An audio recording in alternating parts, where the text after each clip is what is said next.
G'day, and welcome back to Be Less Last. Now, have you ever wondered how I managed to get some of these shots that I've done for my videos? You know, things like this, or this, or even this. Well, I've decided to make a short series of short videos just to show you what kit I use and how I use it to make these videos. No technicalities, we're not going to go into the depths of settings, etc. I'm just going to show you what I use, how I use it, and you can match the same things and do exactly the same thing as I've done. So stick around. There's one piece of kit that I purchased last week that's really hard to get hold of, but I purchased it last week. It's going to be a game changer. It's going to make a massive difference to my videos for next year.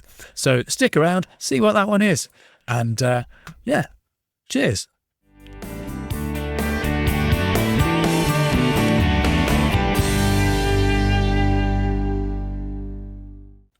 Okay, so if you want to take a video, you obviously need a camera or two.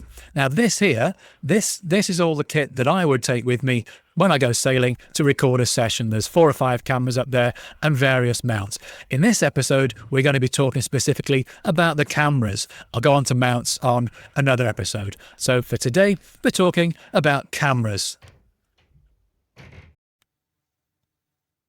Right, well, when it comes to cameras, I don't use anything particularly sophisticated. I haven't got any DSLRs or mirrorless and all that, because ultimately I'm just putting these cameras on the boat.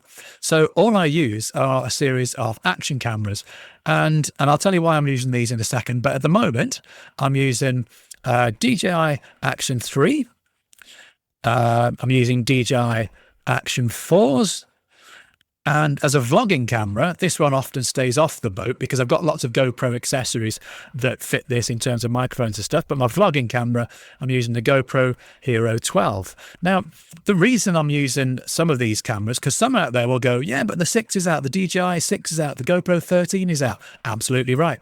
And it comes down to whatever you want to do ultimately.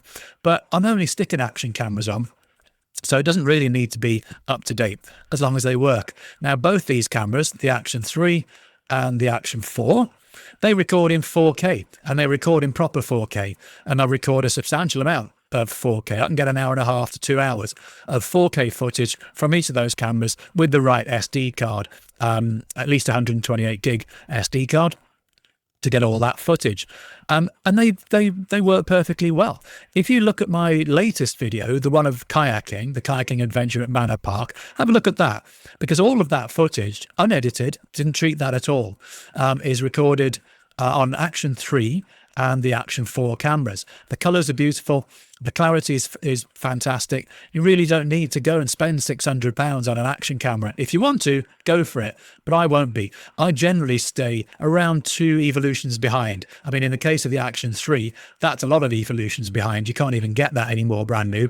And the Action 4 is probably about to be discontinued. And I know that because on Amazon, they're going really cheap at the moment. So yeah, the action cameras are absolutely fine for taking your general sailing footage. Waterproof, sturdy, pardon me, and more than up to the job that you're going to need to for cameras.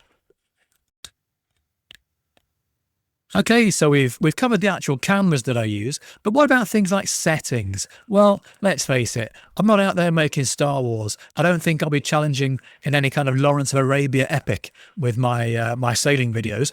So I leave settings to an absolute minimum. There are 1 or 2 that I do change, and specifically to the DJI cameras actually.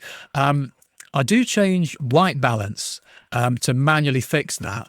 I found that on the DJI cameras, leave it on auto, it seems to kind of hunt all the time to match the lighting in the area, match the outdoors usually. And you can kind of see that in a kind of hunting is a good word for it. The GoPro, I've not noticed the GoPro do that so much, but all the cameras that are on the boat, or the one that I'll be using as a vlogging camera, I set them all at 5,600. They're all fixed manually at 5,600 Kelvin, which is the natural figure for natural daylight. So they're all fixed on that. And the only other setting really is the field of view. Most of the cameras on the boat will be in wide view. I don't want it too narrow. I want it to be able to take in the surroundings. You're trying to put everything into context. And some of the ones, if I have the cameras on the mast pointing down, which I'll show you the mounts on the next episode to how I do that. But pointing downwards, sometimes I'll go to ultra wide. I don't always use that very much because it does lend a real fisheye look to the image, which isn't really ideal in some scenarios, but it does lend itself okay to the down the mast one sometimes. But most of the time I'm on wide. I'm set to a manual setting of 5,600 Kelvin. And that's pretty much it. That's pretty much my settings on those cameras. Now, you can go in depth. You can go onto YouTube and look up all sorts of tutorials for settings on action cameras to get cinematic looks and all sorts. I'm not going to be doing that. If I was to go out and do a landscape walking video, I might change it then. My Portland one, I changed a few things now and again. But for my sailing, my general sailing, put the cameras on, set the settings, and off you go. And that's about it. That probably covers my cameras, to be perfectly honest. It's not a huge in-depth look at them. It's just what I use, how I use it. So that's the cameras covered. Next episode, I'm going to go into the mounts, and some of these are quite interesting. So we'll go into the mounts, see how I get it onto the boat in the first place, and how it's all fixed, set up, and ready to go. Cheers. I'll see you next time.